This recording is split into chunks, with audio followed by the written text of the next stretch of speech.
طلوع اسلام۔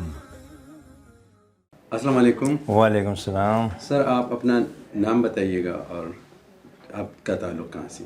اچھا، میرا نام فضل ودود ہے اور میں منگورا سوات کا رہنے والا ہوں۔ آپ کرتے کیا ہیں؟ ویسے تو میں اس سے پہلے میڈیسن میں تھا، مارکیٹنگ میں، اور اب جو ہے وہ مارکیٹنگ کا کام چھوڑ کے میں نے ایک پرائیویٹ اسکول کھولا ہے تو اسے رن کر رہا ہوں۔ زبردست۔ اچھا سر، آپ یہ بتائیے گا کہ آج تحریک طلوع اسلام کنونشن 2022 منعقد ہو رہا ہے، آپ اس سلسلے میں بہت دور سوات سے آئے ہوئے ہیں، تو آپ کی وابستگی اس فکر سے کب اور کیسی ہوئی؟ یہ غالباً 1988 کی بات ہے۔ اس وقت ہم پڑھ رہے تھے کالج میں، اور وہاں پہ منگورا سٹی میں ہمارا ایک دوست تھا، وہ ٹیلرنگ کا کام کرتا تھا، تو اس کے ساتھ آنا جانا تھا، بیٹھنا اٹھنا تھا ان کے پاس۔ تو ان کے وساطت سے مجھے یہ لٹریچر جو ہے وہ ملا ہے، اور بڑی مطلب فرسٹ ٹائم جب میں نے لٹریچر دیکھا، پہلے سے بھی کچھ اس طرح ذہن تھا بچپن سے، تھوڑا کریٹیکل مائنڈ تھے ہم، لیکن جب مجھے ملا ہے تو فوراً مجھے اپیل کی ہے اس لٹریچر نے۔ تو اس دوست کے حوالے سے مجھے لٹریچر ملا تھا، اور اس کے بعد پھر سلسلہ چل پڑا۔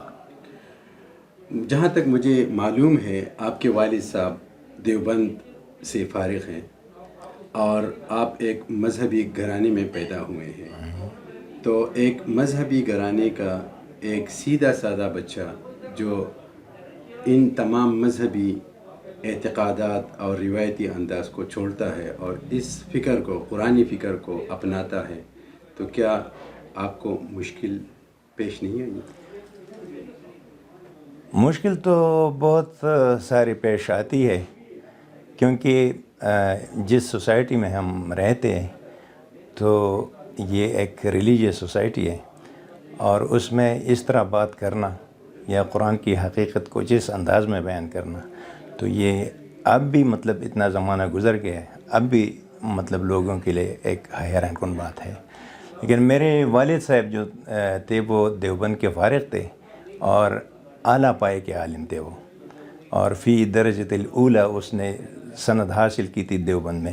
تو لیکن میرے ٹرمز اپنے والد صاحب کے ساتھ اس طرح تھے کہ ہم کھل کر بات کر سکتے تھے، اور پھر مجھے یہ بھی موقع ملا کہ وہ عربی کے استاد بھی تھے، تو جتنی بھی باتیں میرے ذہن میں جتنی بھی سوالات آئے اس درس کے حوالے سے، جب میں نے اپنے والد صاحب سے پوچھا اس کے بارے میں، تو انہوں نے بڑے اچھے کمنٹس پاس کیے۔ میں نے نام نہیں لیا تھا پرویز صاحب کا، نہ لے سکتا تھا، لیکن اس پرویز صاحب کی تفسیر کی تصدیق کے لیے جب میں اپنے والد صاحب سے ڈسکشن کرتا تھا تو وہ بڑا اپریشیٹ کرتے تھے۔ وہ کہتے تھے کہ یہ بندہ جو بھی ہے لیکن بڑی اچھی عبور حاصل ہے ان کو عربی پہ، تو میرے دل کو تقویت ملتی تھی پھر، اور اس وجہ سے میں نے تقریباً سارا لٹریچر جو ہے وہ پھر پڑھ لیا۔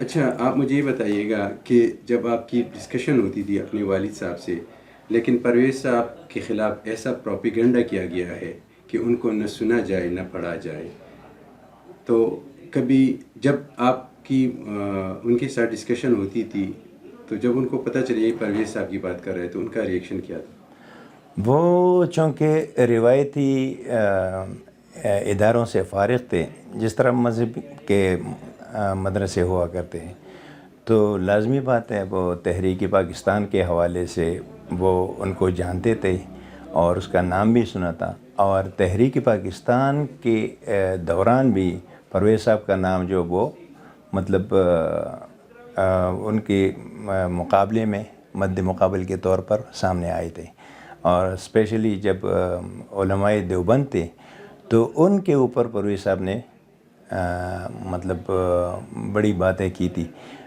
اس کا کنسیپٹ کلیئر کیا تھا، اور قومیت کا تصور جو وہ پیش کیا تھا۔ تو تحریک پاکستان کے حوالے سے پرویز صاحب مطلب اکیلا اکیلے وہ شخص تھے جو تحریک پاکستان کا مقابلہ تحریک پاکستان کے دوران علماء دیوبند کا مقابلہ کرنے کے لیے سینہ بستہ کھڑے تھے. یہ محض ان کی ذمہ تھا. اچھا ودود صاحب، آپ مجھے یہ بتائیے گا کہ آپ تو مطمئن ہو گئے، لیکن آپ آنے والی نسل کو یا اس فکر کو آگے لے جانے کے لیے کیا تجاویز دیں گے؟ تجاویز تو بہت سارے ہو سکتے ہیں، لیکن میں سمجھتا ہوں کہ کسی قوم کے لیے اس کا بڑا سرمایہ جو اس کے نوجوان ہوتے ہیں. تو ظاہر ہے ہمارا ٹارگٹ جو ہے، ہمارا مخاطب جو ہے وہ نوجوان طبقہ ہونا چاہیے ہر دور میں. کیونکہ جب میں اس کنونشن میں شرکت کے لیے آیا ہوں تو جب دیکھا یہ ماحول دیکھے تو سارے وہ پرانے لوگ ہیں وہ بوڑھی ہو چکے ہیں اور نوجوانوں کی تعداد بہت کم ہے. تو میرے نزدیک بہتر تجویز یہ ہے کہ ہم نوجوانوں پہ فوکس کریں اور اسپیشلی ہم ہر تعلیمی ادارے تک رسائی حاصل کریں، چاہے کتنی بھی قیمت ہمیں ادا کرنا پڑا اس کے لیے.